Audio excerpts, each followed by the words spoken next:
Hello, everyone. This is Gynarchic Awakening. For some reason, I can't find the comment, and I apologize for that. It's the commenter. I think your name I think it's like Religion Made Simple or something. Um, there was a comment. I remember you talk. Actually, it was either you or somebody who shared something similar to your sentiment. He came onto the video and he talked about differences in competing vision and what's keeping people apart and so on and so forth. So I thought finally I'd get around to making this video or this series of videos, and it's what makes it difficult for Gynarchists to coordinate their efforts. In other words, in plain English, what is holding Gynarchists back from cooperating with each other to form in person Gynarchic communities, to form a gynocentric society or culture, or so on and so forth? What exactly is it that is holding them back? And I think there's actually a plethora of reasons. And since I have been interacting with other Gynarchists for a few years now, I thought I'd share some of my experiences and my observations here, because I think that if we can, at the very least, know what isn't working, maybe we can find a way to make these things work, or at the very least, we can outline some of the problems that are afflicting the community and seek a possible resolution or solution to these problems to expedite the rate at which cooperation is taking place, which in my view is it's there, but it's very, very minute. It's like tiny. Like there are Gynarchists out there who are cooperating, and I know because I've seen it happen. So the first thing that I think makes it difficult for them to coordinate is the very first thing is your level of knowledge in the community. So how do I say this? If you are coming into the community for the first time, if you don't even know much about it or about yourself, then of course you would be reticent to want to cooperate with somebody because you're not even really sure what kind of a person you are. Like, for example, do you think you're an anarchist? Are you a capitalist? You're a communist? Do you consider yourself to be more authoritarian or democratic?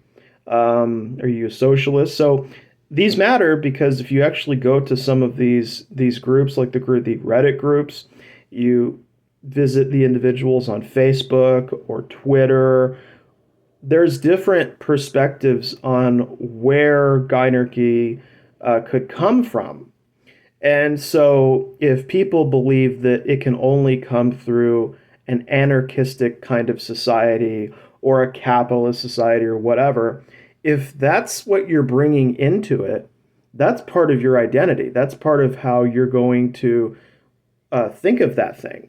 And it can be difficult because there's no so-called endpoint. Like at what stage in your life do you reach an endpoint of where you have completely made up your mind on the kind of Gynarchic society or community that you want to even live in? Like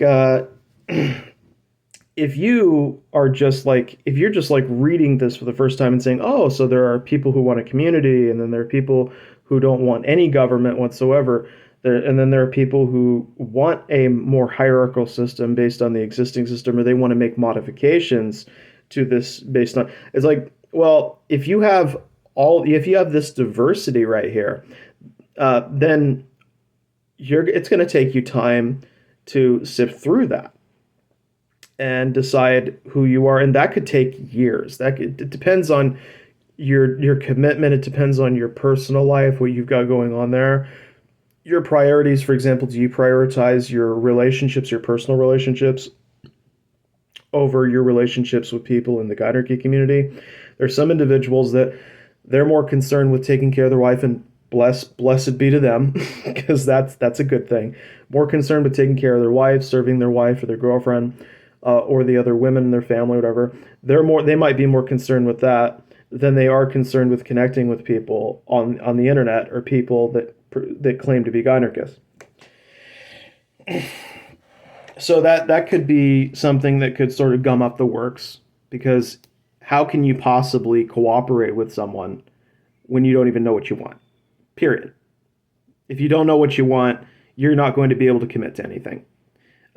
You're still in the process of self-discovery, and that's happening all over the place. I have met young men, I have talked with young men who are barely out of high school. Some of them are barely out of college. They are talking to each other, but their focus is still in certain areas of development, and they're still developing their own personal beliefs, or they're kind of holding on to those beliefs themselves. They don't necessarily outwardly express them. That's another problem, but that's a minor one, which is that they're not always going to tell you or outline exactly where they stand. The next problem that I think makes it difficult for them to coordinate their efforts is the competing visions that are taking place, because there are so few in the first place. So you have to think about the fact that a lot of the people in the Gynarchy community, for good or for bad, are fetishists. They're people who get into it because of the initial sexual context that they found the material in, whether they were reading erotic fiction or they ran into some kind of alternative world story where women were running things. Most of the time, I find it's going to be unfortunately, through pornography, through femdom, possibly through anime, because that's where the femdom comes from. Although femdom isn't always the exclusive feature of that anime, it can be a part of it, like an aspect of it or an element. So if they're being exposed to this, to the material, to Gynarchic material in that way,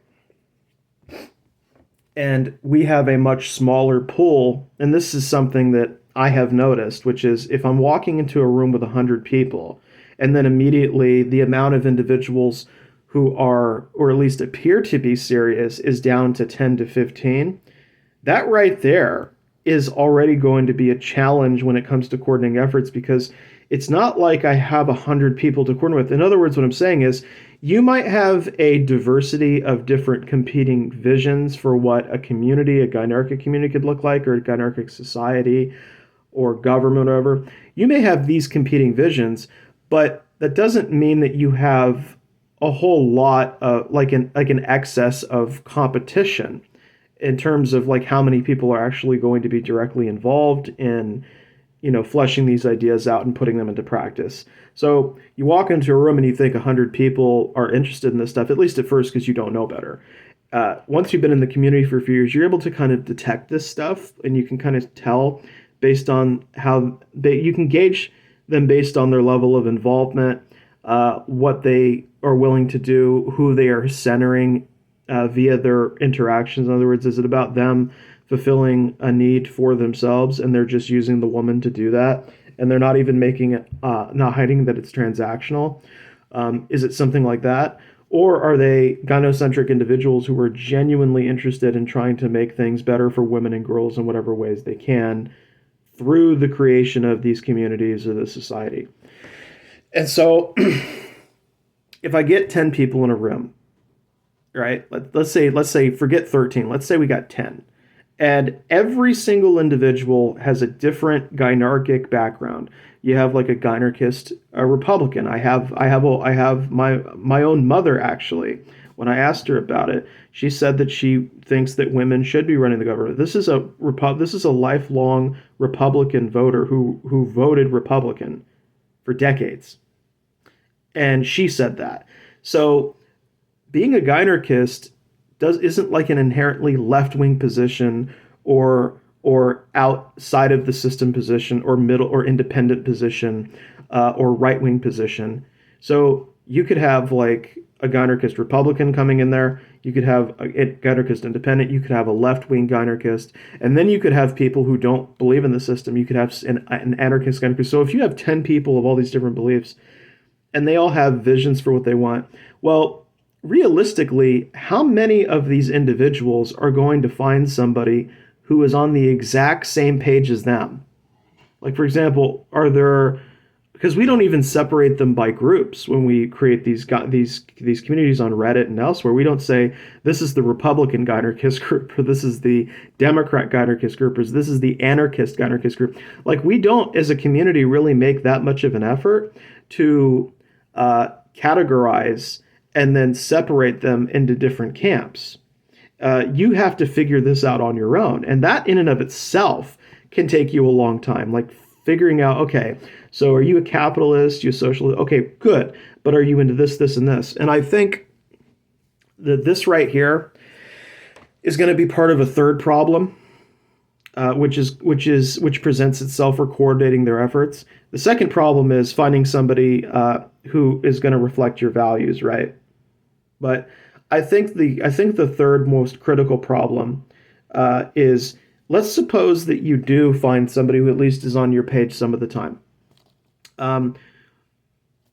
Is there going to be are you going to be able to compromise some of what you want, and is the other person going to be able to do the same in order to work towards that goal? For example, can a Republican Gynarchist compromise with a Democrat Gynarchist? Like, if they both want the same society, allegedly, can polarization be left out? Can their history together be left out? And I don't know that entirely is the case. I don't know if it's possible for them to put those things aside, because that is a large defining that's a large part of how they define themselves. That's a core aspect of their identity. You know, who they vote for, what beliefs they align themselves with. And so I think that can make it difficult.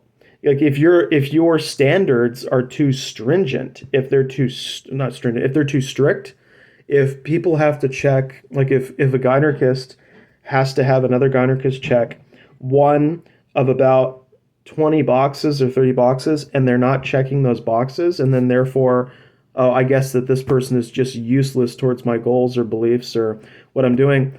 That's a bad attitude to have in this community, because we're already not a large community in the first place. I'm talking about the authentic ones. Like, there's not some giant pool from which you can pick and choose as you see fit, right? That's an illusion. You just think that way because of what people call themselves. But once you actually do the research, once you investigate individuals, once you find out where they stand on things, then it starts to click that maybe you're more alone in your specific beliefs than you think you are, and there's a far narrower amount of candidates from which you can choose from to coordinate and cooperate with. And that kind of leads to the next question, which is what people are you willing to cooperate with? Like, which group of people are the deal breakers and which one are not? And if you have too many deal breakers, then how is that really a good thing for the community as a whole? So is there some way for even people who are ideologically opposed to each other regarding economic policy to yet somehow still be aligned politically or socially or morally as it relates to women and girls and their protection? So I think that is going to be a problem as time goes on, because if you're running into a room and you have 10 people and they're all thinking exactly something different from you, I don't think it's helpful. And I did have a domina I used to serve who had very, very strict standards for who she was willing to tolerate and accept and work with. But even then, it was hard because there were other problems, which I'm going to get into in the next video, that made this extremely difficult. These are just like a few of the opening ones. I will have more soon. I've got to clean a tub, and then I'll be back to make another video. It's the final cleaning job I've got to do for a little while, and I can start doing my drawing. I can start making my manga or something like a manga. Like, I'm just calling it that because I don't know. I mean, I'm planning to get the right materials, but I need a rough draft. So there will be more. The next video is actually going to talk about finding somebody who's actually serious, because believe it or not, that is a major problem, and that can definitely hold some people back. But these are what I consider to be the more foundational and primary issues. But there are definitely other things that are retarding the progress of the community and preventing people who identify as Gynarchists from coordinating their efforts in whatever ways they see fit.